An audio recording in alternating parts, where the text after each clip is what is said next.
देखिए, आज पढ़ा रहे हैं अध्याय 13 में ही हेडिंग है क्षेत्रीयता के विकास के कारक। हेडिंग क्या है? क्षेत्रीयता के विकास के कारक कौन कौन है, एग्जाम में आएगा, समझे ना। Factors of the emergency of realisations.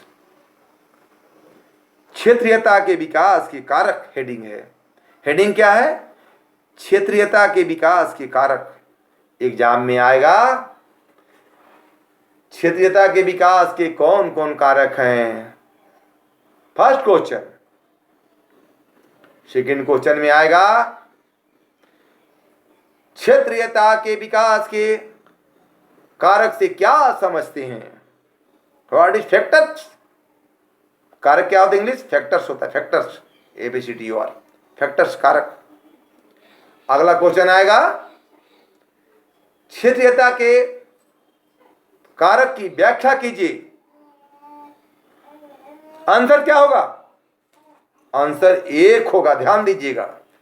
Examiner घुमा के पूछता है एग्जाम में। एक क्वेश्चन जेपीएससी में पूछा गया, ताजुब लगेगा। हमारा इलाका से सोनेखा नदी का उद्भव स्थल है। ये बीपीएससी में क्वेश्चन आया था, सुनिए गंभीर से। 4 ऑप्शन देगा, गंगा, जमुना, कावेरी, है ना, और नगरी। एक चीज 4 जिला का नाम दिया, सुनिए गंभीर से। सोनरेखा नदी का उद्गम स्थल कहां है? एक बच्चा बता देगा क्षेत्र का, देहात का, मेरा इलाका का, रांची, नगरी, बेड़ो का। ये पूछा जेपीएससी में। तो ये जानिए सोनरेखा नदी जो बहती है इधर से, कहां चल गई है? टाटा होके उधर से। सोनरेखा नदी जो शुरुआत कहां से हुई है? बेड़ो, नगरी से। तो आंसर क्या होता है इसका?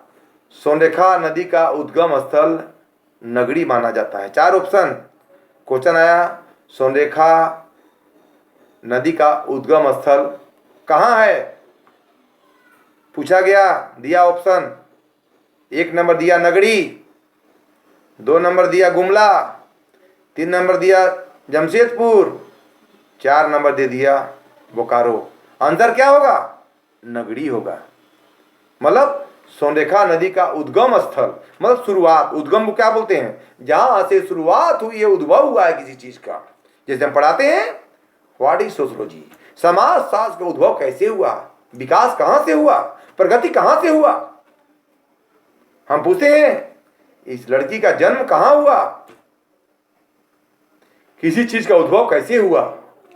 हम जानते हैं चीज को, हम बात समझ रहे हैं कि किसी चीज का उद्भव कैसे हुआ, इसको पहले हम जानेंगे, सोचेंगे इसके बारे में हम, कि उद्भव स्थल क्या है, उद्गम क्या है इसका। उद्गम स्थल जहां से शुरुआत किया गया, उद्गम स्थल। तो सोनरेखा नदी का उद्गम स्थल क्या है? आंसर नगरी होगा। ABCD में नगरी A नंबर में है, तो सोनरेखा नदी का उद्गम स्थल क्या होगा? A होगा।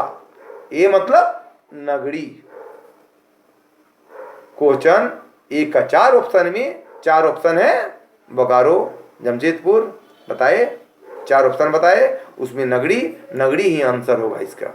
और आपको भी जानना है बच्चे इस चीज को कि सोनरेखा नदी का उद्गम स्थल कहां है? नगरी है। अच्छा को पानी छूट जाएगा, नहीं बता पाएगा बाहर के लोग, तो ये क्वेश्चन आता है। ये इसमें बिहार लोक सेवा आयोग में पूछा गया था, अब जेपीएससी हो गया। आप लोग को बोले हैं जेपीएससी का फुल फॉर्म नहीं जानते हैं, आप लोग बार पढ़ाए हैं, झारखंड पब्लिक सर्विस कमीशन। वो लड़का जानता नहीं है, पूछते हैं तो पढ़ाई को समझिए पहले आप लोग। देखिए इसी प्रकार बोलते हैं आरटीआई क्या है, कोई जानता नहीं है। आरटीआई क्या है? आउट नॉलेज जानना बच्चे को मस्ट इंपोर्टेंट है। आरटीआई क्या है? आरटीआई 2005 के अंतर्गत सूचना अधिकार अधिनियम, इस सेंट्रल गवर्नमेंट बनाया है। हम किसी भी सरकारी काम, कोई फंक्शन हो रहा है, सरकारी चीज हो रहा है, खर्च हो रहा है, रोड बन रही, सड़क बन रही है, तालाब बन रही है।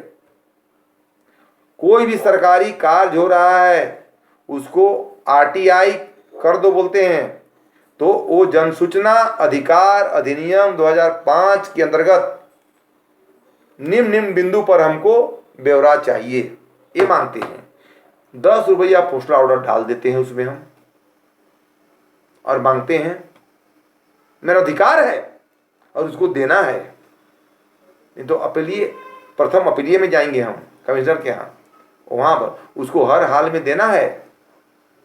किसी कॉलेज में नामांकन हो रही है, हमारी नामांकन नहीं हुई, हमको जानना है, मांग देना है फलना फलना point, SC ST OBC general कितना कितना हुआ, कितना परसेंट हुआ, क्या वो लिस्ट आया, कुछ भी आप मान सकते हैं। सरकारी चीज के बारे में आपको अधिकार है, फंडामेंटल राइट के अंतर्गत रोक नहीं है। ये सरकार बनाया है। बहुत को अभी तक सरकारी देहात में ये मालूम नहीं है कि 2005 जन सूचना पदाधिकारी हर ब्लॉक में होता है, हर ऑफिस में, सरकारी ऑफिस में कोई भी चीज को आप जान सकते हैं। लेकिन अभी तक जो ग्रामीण क्षेत्र के सुदूर इलाका है, बिशुनपुर हो गया, गुमला जिला का नेतरहाट हो गया, पलामू हो गया, गढ़वा में नगर उटारी हो गया, जहां कोई दिन में घुस गया, रात में आने के लिए आशा मत कीजिए उसका, इतना जंगल की इलाका है, उग्रवादी इलाका है। अगर भोरे जा रहा है तो शाम में आएगा, ये गारंटी नहीं है आपका वहां से जिंदा लौट के। इतना उग्रवाद फैला हुआ है झारखंड में। उग्रवाद कैसे खत्म होगा ये भी आपको पूछना है, सरकार से पूछिए, सरकारी अफसर से पूछिए, आप जनता से पूछिए कि उग्रवाद कैसे खत्म होगा सर। तो कैसे होगा आप भी जानते हैं। शिक्षा का बढ़ावा देना होगा, स्कूल खोलना होगा, कॉलेज खोलना होगा, नौकरी देना होगा, रोजगार देना होगा, दलालों की पाबंदी, दलाली पे रोक लगाना पड़ेगा। वो कहाँ जाएगा गरीब, वो मजबूर में उसको आम उठाना पड़ता है गरीब लोग को। आप देखिए ब्लॉक में जाइए, कास्ट इनकम के लिए, आवासीय के लिए दलाल बैठा हुआ है, कितना पैसा दोगे तो बनवाएंगे। आप बताइए कितना घिनौना काम है दलाली करना। सोचिए आप एक स्टूडेंट से पैसा ले रहे हैं, आप एक कास्ट की इनकम के लिए बैठा हुआ है। तो इससे क्या हो रहा है, शिक्षा को बढ़ावा नहीं मिल रहा है, उग्रवाद को बढ़ावा मिल रहा है। बात समझ रहे हैं पढ़ाई को। तो इसका पहला कारण है भौगोलिक कारक, दूसरा है ऐतिहासिक कारक, तीसरा है राजनीतिक कारक, और चौथा है सांस्कृतिक कारक, कल्चरल फैक्टर्स। सिंपल कारक है जो एग्जाम में आप इसको आराम से लिख सकते हैं, लिखने में कोई दिक्कत आपको नहीं है। अगला पॉइंट है पांचवा, भाषावाद, है ना, भाषावाद, है ना। सांस्कृतिक कारकों में क्षेत्रीयता के विकास का एक महत्वपूर्ण कारक भाषावाद ही है। भारत में स्थिति यह है कि उप सांस्कृतिक क्षेत्र, सब कल्चरल रीजन के मुख्य समूह के सदस्य एक विशेष भाषा को बोलते तथा दिखते हैं। उन्हें क्षेत्रीय या प्रादेशिक भाषा, रीजनल लैंग्वेज कहा जाता है। प्रत्येक प्रादेशिक भाषा के बोलने वालों का अपनी भाषा के प्रति अत्यधिक संवेगात्मक फंक्शनल लगाव होता है, जिसके फलस्वरूप से यह मान बैठते हैं कि उनकी भाषा की शैली, शब्दावली, साहित्यिक स्मृतिता, गहनता का अध्ययन किया जाता है। बात समझ गए। तो इसको आप जानना मोस्ट इम्पोर्टेंट है। तो आज को लिखिएगा इसको। इस प्रकार हम कह सकते हैं कि क्षेत्रीयता के कारक 5 प्रकार के होते हैं। एग्जाम में आएगा क्षेत्रीयता के, यानी क्षेत्रीयता के कौन कौन से कारक हैं, तो क्या लिखिएगा, क्षेत्रीयता के 5 कारक हैं। फैक्टर्स कौन कौन है, कुछ के बारे में लोग जानता है ना कि अरे उस चीज के फैक्टर्स कितना है, तो इसमें लिखिएगा। इस प्रकार हम कह सकते हैं कि क्षेत्रीयता के 5 कारक हैं। बस आज इतना ही।